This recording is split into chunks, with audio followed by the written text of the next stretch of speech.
Ni dua lauk 10, kamu nasi lemak biasa RM3 ada 13. Hai. Nah, nasi lemak satu boleh? Boleh. Okey. Kacang, timun, ikan bilis. Okey. Semua okey. Lalu kita bagi setengah tau. Okey. Kacang dengan ikan bilis kita dah campur. Okey. Kita campur. Sambal campur sekali kan? Boleh. Sambal pedas tak bang? Sambal yang sweet-sweet. Okey. Ada lauk apa bang kat sini? Okey. Kita ada ayam goreng, Okey. rendang daging, Okey. ayam udang, ayam masak merah, Okey. sotong sambal, Okey. paru sambal, Okey. kerang sambal, Okey. daging belengas, Okey.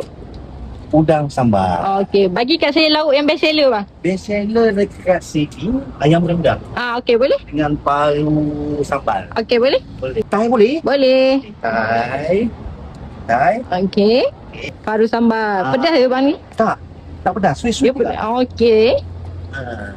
Okey. Okey. Okey.